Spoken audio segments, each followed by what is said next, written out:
नमस्कार, खबर समय जगत में आपका स्वागत है। मैं हूं आपके साथ अंकिता। आप सभी दर्शकों को नवरात्रि की हार्दिक शुभकामनाएं। गुलाबगंज तहसील में शासकीय संस्थाओं का कलेक्टर ने किया औचक निरीक्षण। शासकीय अधिकारियों को लगाई फटकार, कार्य तेजी से करने को किया निर्देशित। गुलाबगंज क्षेत्र में अधिकारियों ने अलग अलग व्यवस्थाओं का लिया जायजा। गुलाबगंज तहसील की शासकीय संस्थाओं का क्रियान्वयन को देखने के उद्देश्य से विदिशा कलेक्टर रोशन कुमार सिंह अपने विभागीय अमले के साथ औचक निरीक्षण करने पहुंचे, जहां उन्होंने रास्ते में ग्राम वन जागीर के आंगनवाड़ी केंद्र, उचित मूल्य दुकान एवं सहकारिता समिति द्वारा क्रियान्वित कार्यों का निरीक्षण किया। फिर गुलाबगंज पहुंचकर कलेक्टर ने सीएम राइस स्कूल गुलाबगंज में छात्र छात्राओं से शिक्षकों के पढ़ाने के तरीके के बारे में पूछा और रिकॉर्ड की जांच की। उन्होंने छात्रों को नियमित रूप से स्कूल आने और पढ़ाई पर ध्यान देने की समझाइश दी। इसके बाद कलेक्टर अपने अमले के साथ प्राथमिक स्वास्थ्य केंद्र गुलाबगंज पहुंचे, जहां पर उन्होंने मरीजों एवं मेडिकल ऑफिसर से बात की एवं स्वास्थ्य सुविधाओं का जायजा लिया, उसे सुधारने और कार्य तेजी से करने के संबंध में निर्देशित किया। इसके बाद वह बालाजी कृषि केंद्र का निरीक्षण किया और फिर आखिर में कलेक्टर रकौली गांव में स्थित गौशाला का निरीक्षण करने पहुंचे, जहां उन्होंने गौशाला परिसर का पूरा निरीक्षण किया और गायों को खिलाए जाने वाले चारे के बारे में जानकारी ली। निरीक्षण के दौरान जो कमियां पाई गई उन्हें सुधार करने का अधिकारियों को निर्देशित किया गया। गुलाबगंज में मेरा भ्रमण है, जिसके तहत यहाँ की जो जनता की जो सुविधाएं हैं उसका मुआयना किया जा रहा है। अभी ग्यारसपुर में स्कूल देखा और अभी प्राथमिक स्वास्थ्य केंद्र देखा। स्कूल में कुछ सुधारात्मक कार्रवाई के निर्देश दिए गए हैं। प्राथमिक स्वास्थ्य केंद्र की व्यवस्थाएं अच्छी हैं। यहाँ पर जो निर्माण कार्य चल रहा है उसको जल्दी से पूरा किया जाएगा। खासकर जो डिलीवरी के लिए जो महिलाएँ आती हैं उनके हिसाब से यहाँ की चीज़ें और बनाई जाएंगी।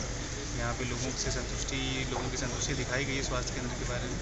अभी यहाँ पे जो सामुदायिक शौचालय है का भी संचालन अच्छे से कराया जाएगा। और जो क्षेत्र में और जो तमाम समस्याएं हैं, जैसे इसके पहले जागीर वन अभी गाँव में हम लोग गए, वहाँ पे ग्रामीणों के द्वारा नाली और इस तरह की चीज़ें बताई गई हैं, आवश्यकताएँ, उनको भी वहाँ पर दुरुस्त किया जाएगा। ग्यारसपुर मेरे द्वारा आज अस्पताल का निरीक्षण किया गया, जिसमें जो है काफ़ी कुछ सुधारात्मक कार्रवाई के मेरे द्वारा निर्देश दिए गए।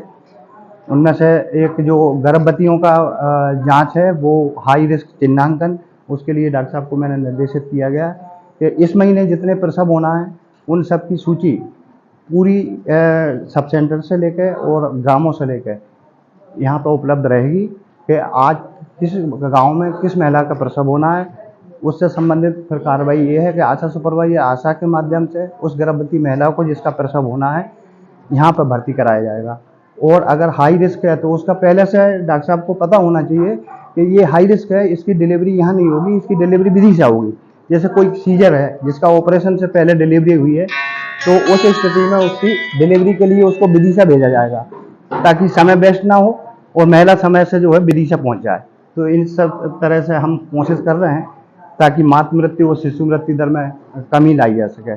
दूसरा ये है कि यहाँ पे ANC क्लिनिक रोज अब मैडम के द्वारा संचालित किया जाएगा, जिसमें गर्भवती महिलाओं की प्रतिदिन यहाँ पर जांच होगी और उनका उपचार होगा। इसी प्रकार से डॉग बाइट के जो इंजेक्शन यहाँ पर नहीं लगते थे, रेबीज के, जिनको ग्रामीणों को जो है परेशान होकर विदिशा जाना पड़ता था, तो अब वो व्यवस्था यहीं आज से हमने शुरू कर दी है और अब प्रतिदिन यहाँ पर एंटी रेबीज डॉग बाइट के इंजेक्शन यहाँ पर लगाए जाएंगे और लोगों को विदिशा जाने की जरूरत नहीं है। इसी प्रकार से और भी जो सुधारात्मक कार्रवाई है वो हम करते रहेंगे। सर, एक बात और, गुलाबगंज प्राथमिक स्वास्थ्य केंद्र को एम्बुलेंस आई हुई थी, लेकिन आप बोल रहे हैं हाई रिस्क प्रसूता को आप विदिशा रेफर कर सकते हैं। जब तक एम्बुलेंस आई है, जननी आएगी, तब तक तो हाई रिस्क प्रसूता की डेथ हो जाती है। नहीं, इसके लिए हमने एक और के लिए भी एक एम्बुलेंस आई हुई थी, लेकिन वो एम्बुलेंस कहाँ है पता ही नहीं है। उसके लिए मैं डॉक्टर साहब से बात करता हूँ और इसके बाद हम अगर एम्बुलेंस विदिशा कहीं किस प्रकार से कहाँ गई है,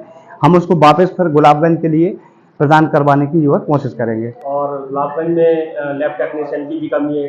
डेविड सर से जो लैब टेक्नीशियन उनकी डेथ हो गई है, तब से यहाँ पे पद खाली हुआ है। तो पद शासन स्तर से उसकी पद पूर्ति होगी, तब तक के लिए जो वैकल्पिक व्यवस्था है, एक रनर एक लड़का यहाँ पर प्रतिदिन आता है और यहाँ पर जिनके आवश्यक जांचें होना है उन सभी का जो सैंपल कलेक्ट किया जाता है और वो हमारे पास Gyaraspur spoke hub and spoke model के तहत से पर ग्यारसपुर में हम उसकी जांचें करते हैं, चाहे वो गर्भवती हो या अन्य मरीजों की, और उसी दिन रिपोर्ट जो है संबंधित के मरीज के जो है व्हाट्सएप पर जो है पहुंच जाती है और यहाँ डॉक्टर साहब को समय जगत न्यूज के लिए चंद्रमोहन रतोसिया की report. For latest news, subscribe to our channel and press the bell icon.